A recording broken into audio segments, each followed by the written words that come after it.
तो कोरोना का कहर लगातार बढ़ता जा रहा है। अगर हम मध्य प्रदेश की बात करें तो यहाँ का हॉटस्पॉट बने इंदौर ने अब माया नगरी मुंबई को भी पीछे छोड़ दिया है। दरअसल कोरोना के संक्रमण में जितने मरीज पॉजिटिव आ रहे हैं, जिस तेजी से ये बढ़ रहे हैं, उसमें इंदौर देश में नंबर 1 बन गया है। यहाँ पर हर 23 मिनट में एक पॉजिटिव मरीज मिल रहा है। वहीं अगर हम राजधानी भोपाल की बात करें तो यहाँ पर हर 2 घंटे में एक पॉजिटिव केस मिल रहा है। रफ्तार थोड़ी कम है, लेकिन दोनों ही जगह पॉजिटिव मरीजों की संख्या पूरे प्रदेश में 80% तक की है। इन दोनों सिटीज की अगर हम बात करें तो 80% पूरे प्रदेश के मामले ऐसे हैं जो इंदौर और भोपाल से हैं, जहां इंदौर में सबसे ज्यादा पॉजिटिव मरीज हैं। दरअसल कोरोना का संक्रमण फैलने के मामले में इंदौर वैसे तो मुंबई से पीछे है, लेकिन जिस तेजी के साथ ये मामले बढ़ रहे हैं उसमें इंदौर ने सभी शहरों और सभी राज्यों को पीछे छोड़ दिया है। एक सप्ताह के आंकड़ों पर नजर डालें तो इंदौर में हर 23 मिनट में एक व्यक्ति संक्रमित हो रहा है। हालांकि भोपाल में रफ्तार थोड़ी कम है। राजधानी में हर 2 घंटे में एक व्यक्ति कोरोना का शिकार हो रहा है। प्रदेश के कुल आंकड़ों की बात करें तो 80% मामले इंदौर भोपाल में ही है। 20% केस 26 जिलों के हैं। वहीं हफ्ते भर का अगर ट्रेंड साफ देखें तो मध्य प्रदेश में ये लड़ाई लंबी चल सकती है, क्योंकि यहाँ पर टेस्टिंग धीरे हो रही है और जो रिपोर्ट्स आ रही हैं वो भी धीमी गति से आ रही है। लेकिन जिस तरह से इंदौर में लगातार टेस्ट हो रहे हैं, यहाँ की संख्या लगातार बढ़ती जा रही है। अगर सभी जिलों में इस स्पीड से टेस्ट होंगे तो रिपोर्ट्स भी जल्दी आएंगे और ये आंकड़ा लगातार बढ़ने के संकेत भी मिल रहे हैं।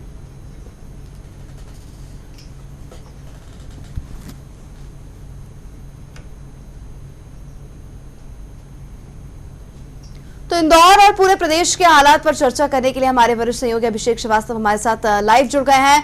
अभिषेक जी, बहुत स्वागत आपका। सबसे बड़ा सवाल और सबसे महत्वपूर्ण सवाल इंदौर को लेकर ही आपसे करना चाहूंगी, क्योंकि इंदौर ही वो हॉटस्पॉट बन गया है जहां पर लगातार मामले सामने आ रहे हैं और अब तो माया नगरी मुंबई को भी इसने पीछे छोड़ दिया, क्योंकि जिस गति से यहाँ पर मामले बढ़ रहे हैं ऐसे पूरे देश में कहीं नहीं बढ़ रहे हैं। निश्चित तौर पर दीपाली, इंदौर बड़ा हॉट स्पॉट बन चुका है और सबसे बड़ी जो अहम चीज है कि मध्य प्रदेश की आर्थिक राजधानी इस समय संकट में दिख रही है जी। जिस हिसाब से वहां रोकथाम होनी चाहिए थी वो रोकथाम नहीं हो पा रही है। मरीज लगातार डिटेक्ट हो रहे हैं, रिपोर्ट्स पॉजिटिव आ रही हैं। भोपाल में थोड़ी खुशखबरी है कि भोपाल में मरीजों की संख्या इस स्पीड से नहीं बढ़ रही जितनी स्पीड से इंदौर में बढ़ रही है। तो निश्चित तौर पर इंदौर जो है जो हॉट स्पॉट बना है, मध्य प्रदेश का सबसे बड़ा हॉट स्पॉट है। यहाँ विशेष ध्यान देने की जरूरत है। यहाँ आपसी विवाद छिड़ चुका है, प्रशासन और स्वास्थ्य महकमे में विवाद की स्थिति आ चुकी है। यहाँ एक दूसरे पे अब आरोप प्रत्यारोप का दौर शुरू हो चुका है।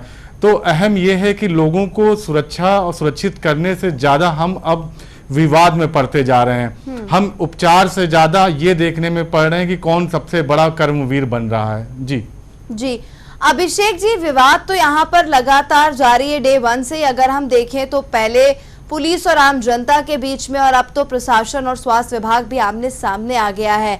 लेकिन यहाँ पर बड़ा सवाल ये उठता है अभिषेक जी कि जिस तरह से ये मामले बढ़ रहे हैं, टोटल लॉकडाउन हुए भी काफी वक्त हो चुका है। जिस तरह से पीएम मोदी की अपील से पहले ही यहाँ पर टोटल लॉकडाउन कर दिया गया था। सिर्फ दूध और किराना के सामान भी ऑनलाइन डिलीवरी ही हो रही थी। बावजूद इसके ये जो केसेस लगातार बढ़ रहे हैं, इसके पीछे की वजह क्या हो सकती है?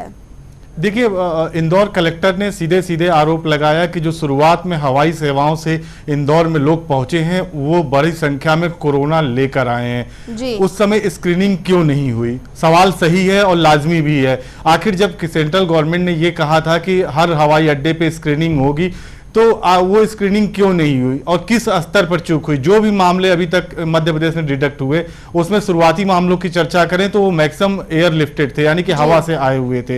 यानी कि हम विमान से आते हैं इंदौर या फिर जबलपुर और वहां से फिर अपन जो है वो कोरोना पीड़ित मिलते हैं।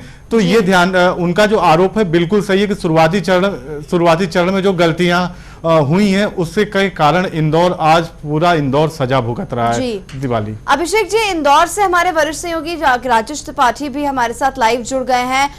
राजेश जी, अगर हम आर्थिक राजधानी इंदौर की बात करें तो अब तो इसने माया नगरी मुंबई को भी पीछे छोड़ दिया है, क्योंकि यहाँ पर जिस तेजी के साथ मामले बढ़ रहे हैं ऐसा पूरे देश में कहीं नहीं बढ़ रहे हैं। जी, लेकिन मैं आपको बताऊंगा कि पिछले 24 घंटों में 50 नए केस जुड़े हैं, जबकि इसके पिछले 24 घंटों में 244 केस नए जुड़े थे और इनमें 40 जो केसेस की रिपोर्ट है वो दिल्ली जो सैंपल भेजे गए थे वहां से आई थी और 10 सैंपल जो पॉजिटिव पाए गए हैं वो इंदौर में मिले। जी जी, केसेस लगातार बढ़ रहे हैं और इसमें अब जो दोनों तरफ से काम हो रहा है। जिन बस्तियों में जैसे रानीपुरा, हाथीपुरा टैंक के आसपास का इलाका, चंदन नगर वगैरह, जिन इलाकों में सबसे ज्यादा पेशेंट्स आए थे वहां कड़ाई से लॉकडाउन के साथ साथ घर घर स्क्रीनिंग जो की गई है उससे अब कोशिश की जा रही है कि कम्युनिटी स्प्रेड को रोका जा सके इसी तरीके से। राजेश जी, ताजा आंकड़ों की बात करें तो कितने संक्रमित मरीज यहाँ पर मिले हैं, क्योंकि कल कुछ लोगों को डिस्चार्ज भी किया गया था और मौत का आंकड़ा भी लगातार बढ़ता जा रहा है। तो मैं चाहूंगी कि आप हमारे दर्शकों को बताएं कि इंदौर के आंकड़े क्या कहते हैं।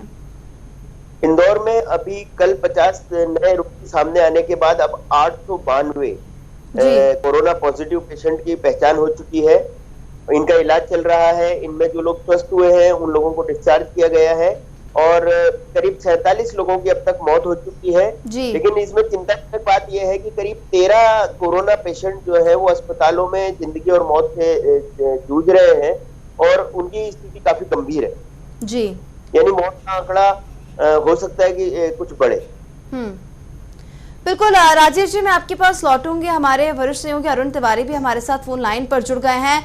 अरुण जी, जो रिपोर्ट आज आई है, जिस तरह से एनालिसिस किया गया है पिछले एक हफ्ते का, वो वाकई चौंकाने वाला है, क्योंकि 23 मिनट में एक पॉजिटिव मरीज इंदौर में मिल रहा है, जो कहीं ना कहीं वुहान को अगर हम कंपेयर करें तो वैसा ही नजर आ रहा है यहाँ पर भी।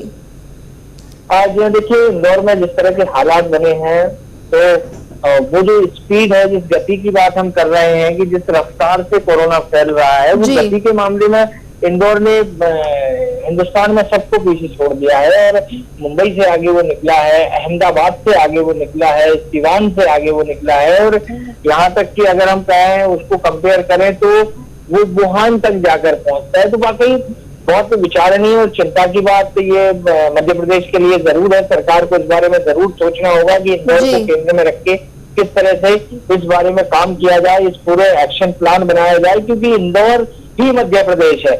मध्य प्रदेश के बाकी 24 जिलों को यदि आप कंपेयर करेंगे तो इंदौर और भोपाल एक तरफ है जो 80% मामले जहां पर हैं और जो 20% मामले हैं वो 22-24 जिले हैं मध्य प्रदेश के। तो पूरा मध्य प्रदेश का जो ग्राफ है, जो टोटलिटी में वो जो टैली में ऊपर पहुंचा है मध्य प्रदेश, वो इसी इंदौर और भोपाल के कारण पहुंचा है। तो यहाँ पर बहुत आवश्यकता है इस बारे में विचार करने की सरकार की तरफ से कि इसमें आखिर किया क्या जाए, कैसे ये नियंत्रण होगा। और जब शत्रु अदृश्य होता है तो उसको थोड़ा नियंत्रण में समय लगता है, ज्यादा ताकत लगती है, ज्यादा लंबी तैयारी लगती है। तो उस बारे में सरकार को सोचना होगा। अरुण जी, यहाँ एक सवाल ये बनता है कि आखिर कौन सी गलती हुई, कौन सी चूक हुई, किस लेवल पे ये गलती होती है कि इंदौर जो है वो हॉट स्पॉट बन जाता है। इसके अलावा भोपाल में भी क्या किस लेवल के जो गलतियां हुई कि स्वास्थ्य विभाग के कर्मचारी जो है वो कोरोना पॉजिटिव हो जाते हैं? देखिए, मुझे लगता है कि सबसे पहले तो गलती पे अगर हम बात करेंगे तो ये इसको अनदेखी कहा जा सकता है कि अनदेखी ये हुई है उस गंभीरता से मध्य प्रदेश में कोरोना को लिया नहीं गया है। जब ये कोरोना पैर पसार रहा था तब उस समय मध्य प्रदेश में सियासत का खेल चल रहा था और इस कारण सबकी नजरें उस सियासत पे टिकी हुई थी, ना कि ग्राउंड लेवल पर वो काम हो पाते जो कोरोना संक्रमण को पहले स्टेज पे रोकने में कामयाब साबित होते। वो सार्थकता वहां पर रही नहीं और उसके बाद से मध्य प्रदेश में नई सरकार में काम करना शुरू किया। तो नई सरकार में इकलौता एक संस्था काम कर रही है, मुख्यमंत्री जिसके हेड है, और वो उसमें सारे प्रशासनिक मशीनरी जुड़ी हुई है, लेकिन जो एक कलेक्टिव रिस्पॉन्सिबिलिटी के साथ काम करने की बात होती है, वो उस तरह से कदम शुरुआत में नहीं उठाए जा सके। लोगों ने भी इस सारी चीज को, अगर सरकार की बात ना करें, लोगों ने इसको नजरअंदाज किया है, अनदेखी की गई है इन सारी चीजों, क्योंकि कोरोना इस स्तर पर मध्य प्रदेश में, भोपाल में या इंदौर में फैल सकता है। तो जब शुरुआती जागरूकता लोगों में आई थी, फर्स्ट जो जनता कर्फ्यू हुआ था, उसके बाद लोगों ने सोचना शुरू किया कि आखिर ऐसा इतना बड़ा संक्रमण फैल रहा है तो वो थोड़ी सी उस पर कोशिश करें, लेकिन तब तक बहुत देर हो चुकी थी। और उसके बाद जो लोगों ने की जागरूकता का जो परिचय था, वो बहुत बाद में समझ में आया, और जो बाद में जमात वाला खेल हो गया, उसके बाद जो बाहर से लोग आए थे, उन्होंने अपनी जो ट्रबल स्पीच थी वो छुपाई। मध्य प्रदेश के पूरे स्वास्थ्य विभाग ने इसको नजरअंदाज करते हुए इस पूरी चीज को, एक तरह से हम अगर कहें कि अगर वो भी वाहक बने हैं तो शायद गलत नहीं होगा, नहीं तो स्वास्थ्य विभाग की प्रिंसिपल सेक्रेटरी को कोरोना होता है, वो कोरोना की रोजाना बुलेटिन जारी करती है। 4 तारीख को उनको कोरोना हुआ, उन्होंने 4 को बुलेटिन दिया, उन्होंने 5 को बुलेटिन दिया, उन्होंने 6 को बुलेटिन दिया। 7 तारीख को उन्होंने बाहर ओपन में बैठ के अपना फोटो सोशल मीडिया पे चलाया कि वो इलाज करवा रही। इस तरह से इलाज अगर होता है तो फिर आम आदमी के लिए उसको आइसोलेशन, क्वारंटाइन करना क्यों जरूरी हो जाता है? तो बहुत लापरवाही, अनदेखी, इन सारी चीजों के पीछे का कारण माना जा सकता है। अरुण जी, एक सवाल और, यहाँ कांग्रेस लगातार बीजेपी पर आरोप लगा रही है कि उसने सत्ता संग्राम के कारण, सत्ता की भूख के कारण मध्य प्रदेश को संकट में डाला। तो क्या कांग्रेस इसे आने वाले चुनाव में, जो उपचुनाव होने वाले हैं, उसमें से बड़ा मुद्दा बनाएगी? हाँ जी, देखिए, कोरोना एक बड़ा मुद्दा तो मध्य प्रदेश नहीं देश में बन चुका है।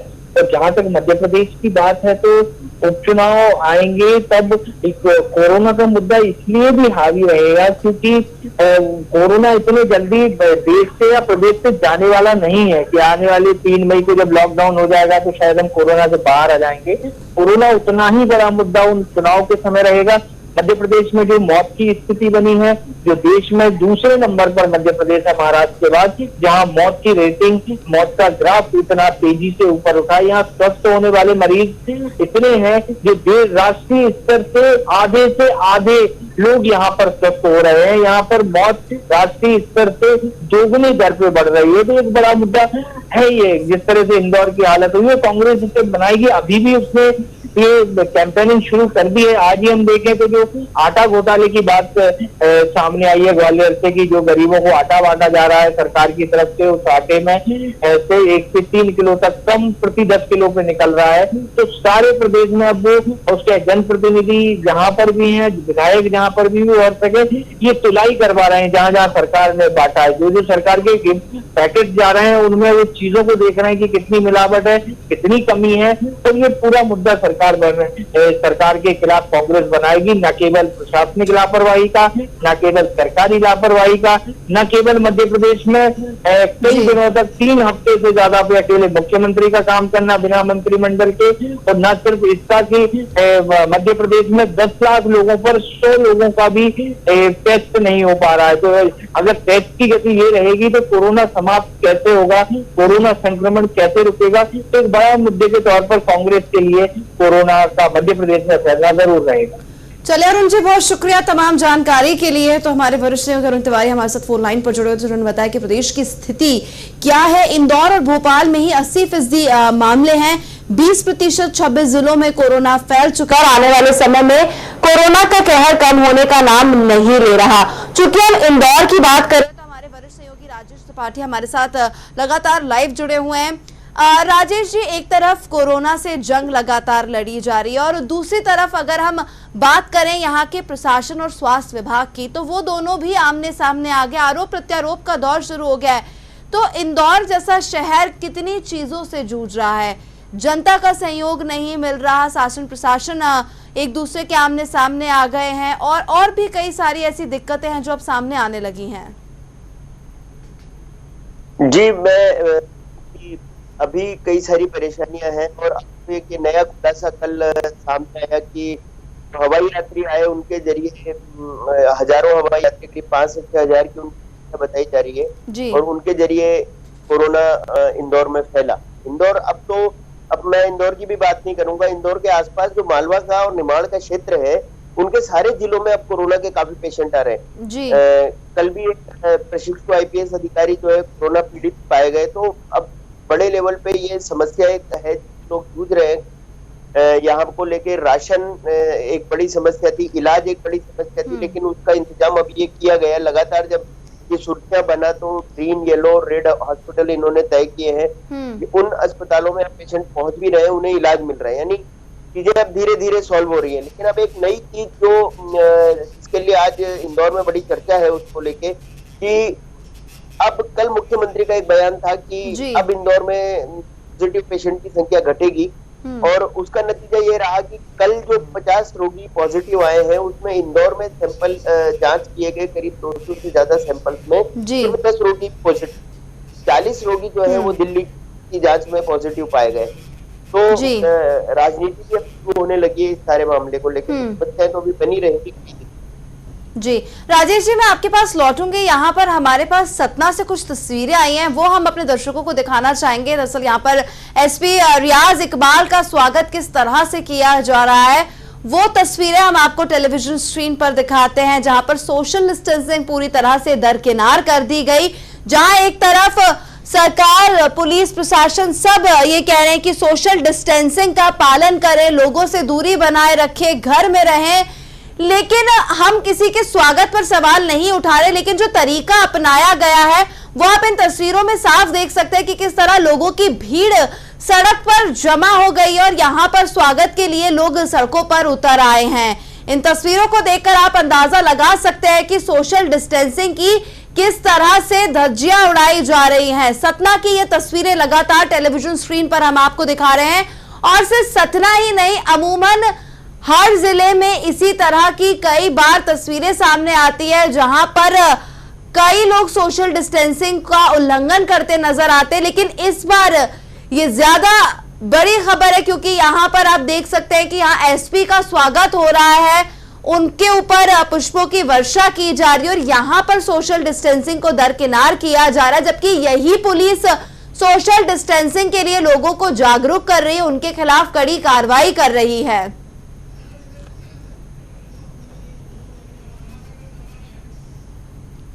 खबर पर ज्यादा जानकारी के लिए हमारे सहयोगी रमाशंकर शर्मा सतना से फोन लाइन पर जुड़ गए हैं। रमाशंकर, इन तस्वीरों में देखकर हम ये अंदाजा लगा सकते हैं कि सोशल डिस्टेंसिंग की किस तरह से धज्जियां उड़ाई जा रही हैं। क्या है ये पूरा वाकया?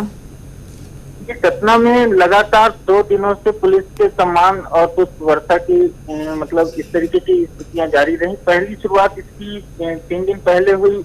यहाँ पे बाजार क्षेत्र से व्यापारी वर्ग ने एक सम्मान का कार्यक्रम रखा।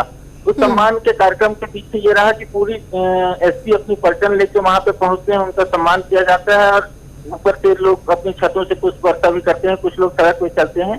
तो हालांकि पहले दिन इस कार्यक्रम को लेके लोगों में एक अच्छी प्रतिक्रिया थी, चलो कोई आदमी पुलिस के लगातार वो काम को देख के सम्मान किया जा रहा है। लेकिन उसके जस्ट दूसरे दिन फिर एक ऐसा ही वाकया यहाँ के गड़िया टोला इलाके में, पदहा इलाके में हुआ।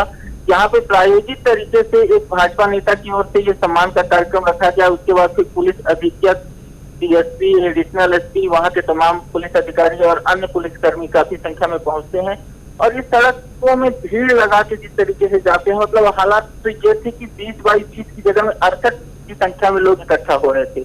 इतनी ज्यादा भीड़ को लेकर शहर में फिर काफी नकारात्मक स्थितियां भी बनी, इसका काफी विरोध भी अंदर ही अंदर हुआ। लेकिन क्योंकि पुलिस ने ऐसा किया, पुलिस के रहते इस तरीके से मामले आ रहे हैं, तो इसको लेकर तमाम चर्चाओं का बाजार भी शुरू हो गया है। हाँ रमाशंकर जी, यहाँ एक सवाल ये उठता है कि 2 दिन 3 दिन पहले भी ऐसी तस्वीरें सामने आई थी, सतना से ही वो तस्वीरें थी, उस दौरान भी सोशल डिस्टेंसिंग के फार्मूले का वो हुआ था। उसके अलावा सतना में ही बहुत सारे पुराने वीडियोस भी आए जब सब्जी मंडी में बहुत ज्यादा भीड़ उमड़ पड़ती है। इसके अलावा पुलिस प्रशासन जो रोडों पर, सड़क पर सख्ती करता है, लेकिन जब खुद के स्वागत की बारी आती है तो वो सारे फार्मूले को ताक पे रख देता है। पुलिस प्रशासन ने क्या कोई इसके बाद कोई गाइडलाइन जारी की या फिर लोगों को समझाया कि इस प्रकार से स्वागत न करें, दूर से ही फूल की पुष्प वर्षा करनी है तो दूर से ही करें, नजदीक आने की जरूरत नहीं है? रमाशंकर जी।